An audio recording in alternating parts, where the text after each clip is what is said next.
Hi folks, welcome back to Sci-Fi Scavenger, my booktube channel where I pick over the bones of other people's discarded science fiction.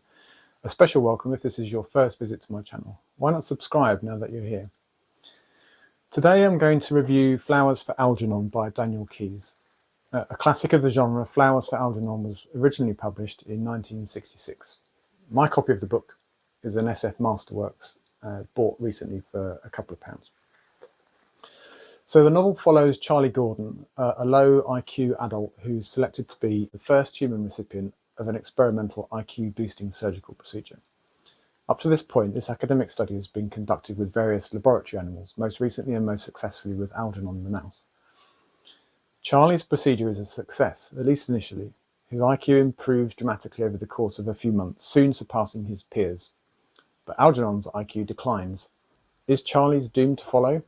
Flowers for Algernon takes us on Charlie's tumultuous journey. So, what did I like about this book? I enjoyed the way that Keyes uses written language as an indicator, a kind of metric, to track Charlie's parabolic journey. The book is structured around progress reports that Charlie writes as part of the record for the experiment. At the start, they're badly written and superficial, and then as Charlie's IQ accelerates, they become erudite and detailed, self-aware, and even academic in tone. As he passes the zenith of his IQ, heading inexorably back to where he started, there is a tone of panic, or at least of time running out. And ultimately, his written updates revert to the simplistic, back within the limits of his original abilities. I think this is handled very well. That parabolic arc is quite something. In the name of science, his IQ is fired like a ballistic missile towards the horizon. It quickly climbs, and it's an exhilarating ride for Charlie. His excitement and his happiness is clear in his progress reports. He is soon overtaking his friends and acquaintances, eventually far surpassing the academics and the doctors running the experiment, before following the titular mouse Algernon into decline. Gravity or inevitability brings his mental faculties crashing back down to earth. Charlie's agony is that with his newly acquired mental acuity, he can see only too well what will happen, and although he tries to find ways to slow or prevent it, he's eventually forced to accept it, even making plans for his eventual care. At first, Charlie's progress is exhilarating for him as well as for us as we read along. He becomes highly intelligent, capable of absorbing vast amounts of information and making groundbreaking scientific discoveries. However, as the story unfolds, we witness Charlie's emotional turmoil, the disintegration of his newfound brilliance and his eventual descent back into a state of intellectual disability. I like the way the personal relationships were handled. As Charlie's intellect soars, he begins to experience feelings of isolation and alienation from his former self and the people around him. The briefly jubilant Charlie now yearns for emotional connections, struggling to understand and engage with the complexities of human relationships. Charlie works in a bakery doing menial tasks. His friends at work tolerate him, and he believes that they like him. As his insight improves, he sees them in a new light. Much of the time they were mocking him or using him as a foil for practical jokes. As he asserts himself at work, significantly improving the operations of the bakery, they're impressed, but come to resent him, seeing him as feeling better than them, because he is.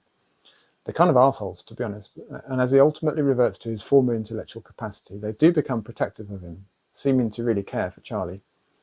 I'm not sure that they fully deserve this redemption at the end of the book, but I was willing to go with it. The disparity between Charlie's rapidly growing intellectual capabilities and his suddenly stunted emotional development is a key thread in the book.